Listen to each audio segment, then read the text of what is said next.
Simple बात है। पहले आर्मी में हर साल 75,000 कम से कम लोग बहाल होते थे। बाद में बीजेपी ने इसको घटा करके 50,000 कर दिया और पिछले 2 साल में, अब तीसरा साल है, 50,000 लोगों को भी भर्ती नहीं की गई। बहाना क्या दिया गया? बहाना दिया गया कि कोरोना था इसीलिए भर्ती नहीं किए। हाय मोदी जी, कोरोना था तो चुनाव लड़ लिए, बंगाल में जाकर के दीदी ओ दीदी कर लिए, सब जगह चुनाव हो गया, उत्तर प्रदेश का चुनाव हो गया, बुलडोजर बाबा आ गए, लेकिन आर्मी की भर्ती नहीं हुई। यह बेईमानी है कि नहीं है? रोजगार देने में कोरोना है और चुनाव लड़ने में कोरोना नहीं है। और अगर आप बैकलॉग को देखेंगे, 50,000 को अगर मान लें, तब भी 1.5 लाख बहाली होनी चाहिए थी।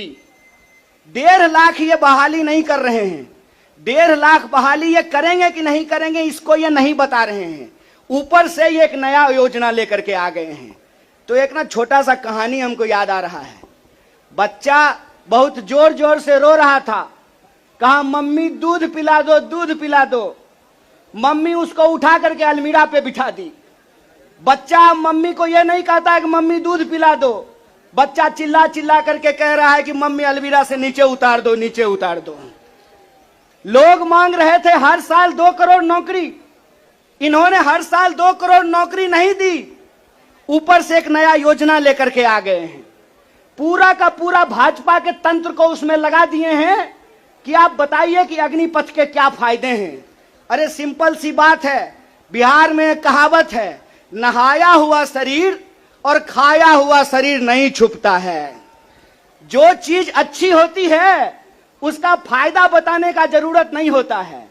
जो चीज में कोई खराबी होती है उसका खराबी छुपा करके, आपके घर पे कोई सामान बेचने के लिए आता होगा तो उस सामान का सब कुछ अच्छा अच्छा ही बताता होगा।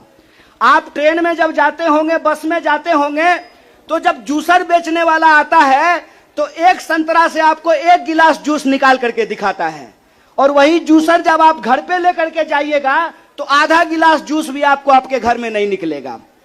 ये जो बेचने की मानसिकता होती है, इस बेचने की मानसिकता के खिलाफ हैं।